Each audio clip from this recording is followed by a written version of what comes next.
Hello friends, स्वागत है आपका आपके अपने चैनल नॉलेज मीडिया में।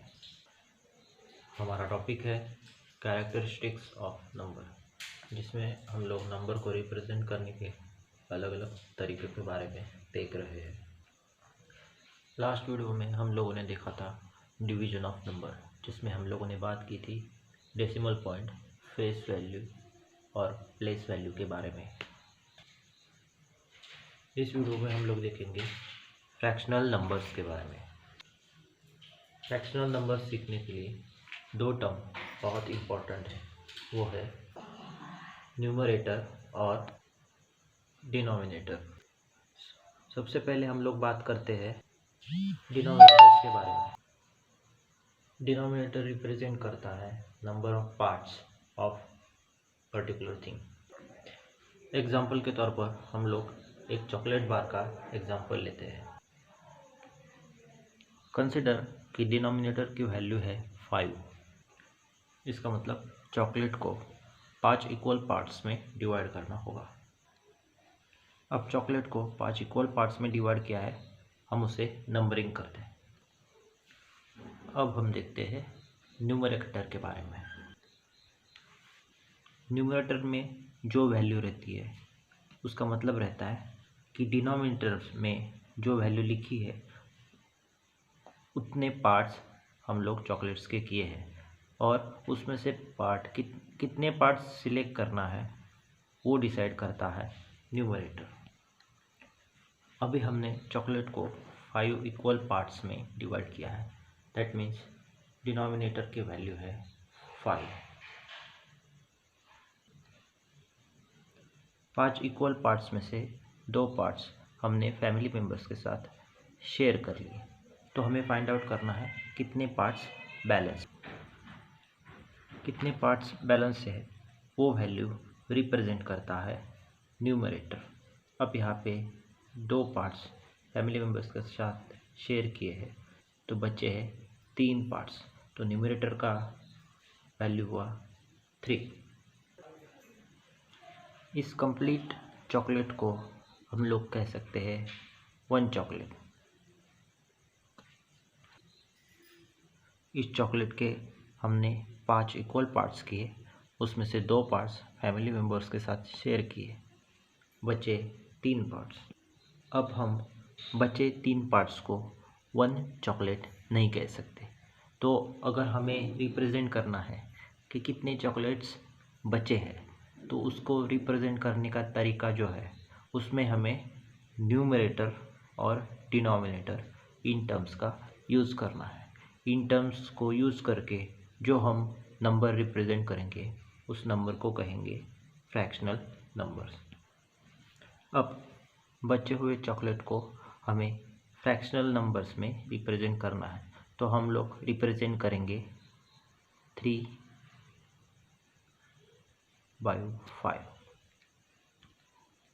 और जो चॉकलेट हमने शेयर किया है उसको रिप्रेजेंट करेंगे 2/5। ये एक टाइप है नंबर को रिप्रेजेंट करने का, जिसमें एक हॉरिजॉन्टल लाइन रहती है। हॉरिजॉन्टल लाइन के नीचे डिनोमिनेटर रहता है और हॉरिजॉन्टल लाइन के ऊपर न्यूमरेटर रहता है। इस टाइप को कहते हैं फ्रैक्शनल नंबर्स। हम किसी भी नंबर को फ्रैक्शनल नंबर सिस्टम में रिप्रेजेंट कर सकते हैं। फॉर एग्जांपल हम लोग नंबर लेते हैं 35। 35 नंबर को हम लोग फ्रैक्शनल नंबर्स में रिप्रेजेंट करेंगे, तब न्यूमरेटर की वैल्यू आएगी 35 और डिनोमिनेटर की वैल्यू आएगी 1। मोस्टली हम लोग 35 को ऐसे लिखते हैं, लेकिन मैथमेटिकली 35 का डिनोमिनेटर हमेशा 1 रहता है। उसे हम लोग लिखे या ना लिखे, फिर भी इसकी वैल्यू सेम ही रहती है। इससे हम लोग ये कह सकते हैं कि किसी भी नंबर की डिनोमिनेटर वैल्यू हमेशा रहती है। दूसरा एग्जांपल लेते हैं, नंबर 1.5। 1.5 में 1 कंप्लीट वैल्यू रिप्रेजेंट करता है और 0.5 इनकम्प्लीट वैल्यू रिप्रेजेंट करता है। 1.5 को अब हम सर्कल में रिप्रेजेंट करते हैं। ये कंप्लीट सर्कल 1 को रिप्रेजेंट करता है और ये हाफ सर्कल 0.5 को रिप्रेजेंट करता है। अब हम 1.5 को सब पार्ट्स में डिवाइड करते हैं ताकि हर एक पार्ट एक दूसरे के जैसा दिखे।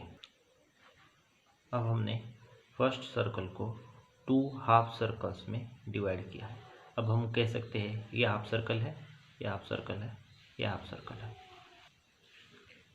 अगर हमें 1.5 को फ्रैक्शनल नंबर्स सिस्टम में रिप्रेजेंट करना हो तो हमें कंसिडर करना होगा इस सर्कल को। अब इस सर्कल को हमने 2 पार्ट्स में डिवाइड किया है, तो हम लोग डिनोमिनेटर को 2 वैल्यू कंसिडर करेंगे।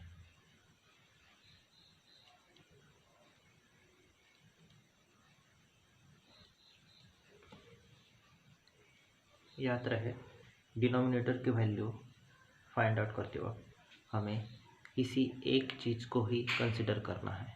अगर उसमें मल्टीपल टाइम्स वो चीज़ रिपीट हो रही हो फिर भी हमें डिनोमिनेटर फाइंड आउट करते वक्त सिर्फ एक ही चीज़ को रिप्रेजेंट करना है। तो अब हम लोग यहाँ पे ये कह सकते हैं कि डिनोमिनेटर की वैल्यू है 2। अब हमें न्यूमरेटर की वैल्यू फाइंड आउट करनी है, जिससे यूज़ करके हम लोग 1.5 को फ्रैक्शनल नंबर्स में रिप्रेजेंट कर सकते हैं। अब 1.5 को फ्रैक्शनल नंबर में रिप्रेजेंट करते वक्त हमें कंप्लीट क्वांटिटी को कंसिडर करना पड़ेगा और हमें काउंट करना है कि कंप्लीट क्वांटिटी में कितने पार्ट्स हैं। वो है 1, 2, 3। तो न्यूमरेटर की वैल्यू हो जाती है 3।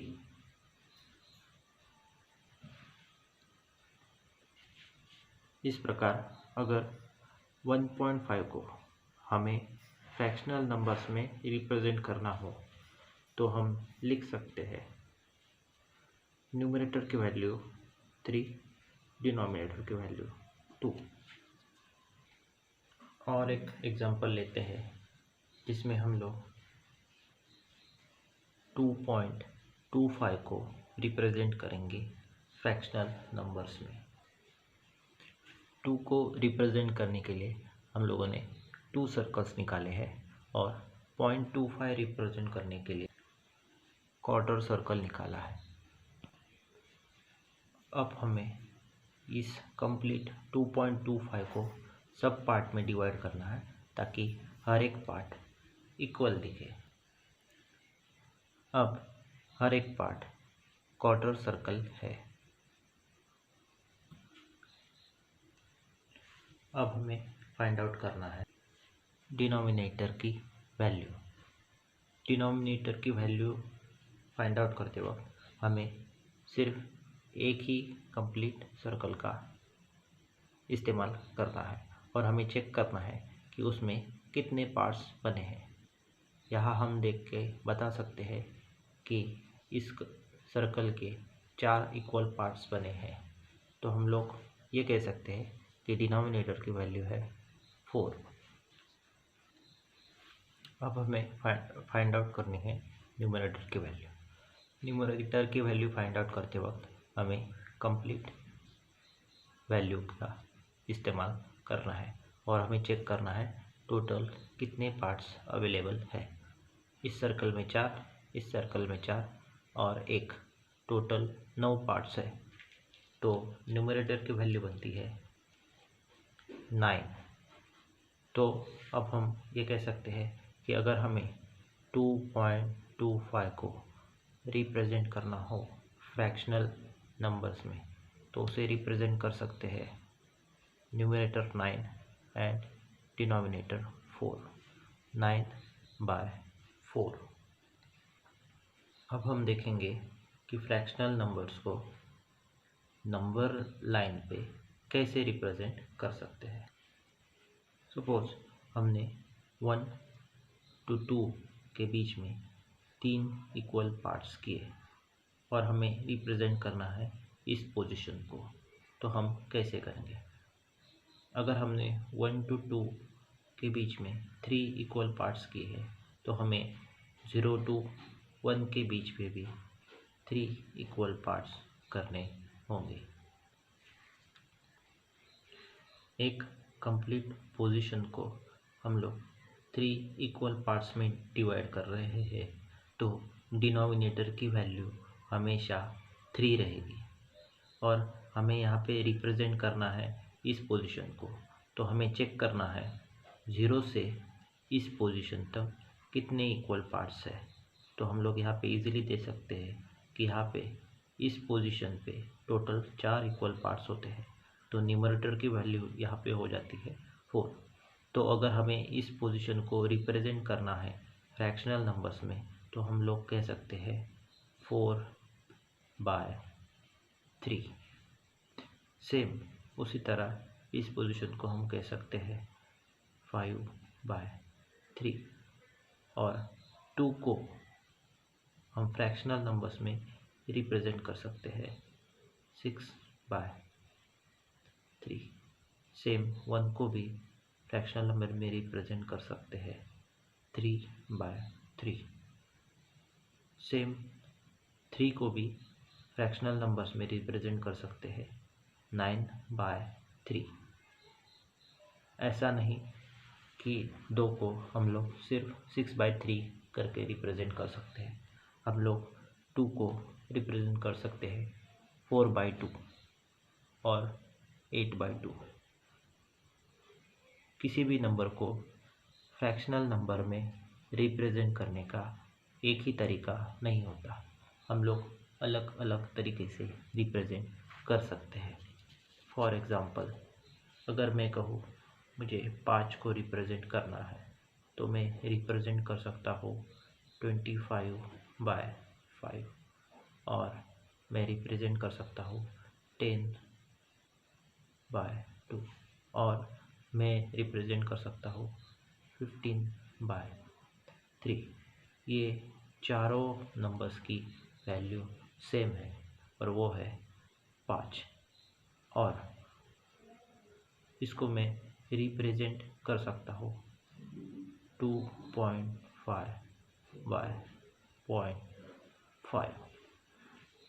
मतलब यहाँ पे 5 पार्ट्स है, यहाँ पे एक पार्ट है, इसकी वैल्यू हमेशा सेम रहेगी, वो है 5।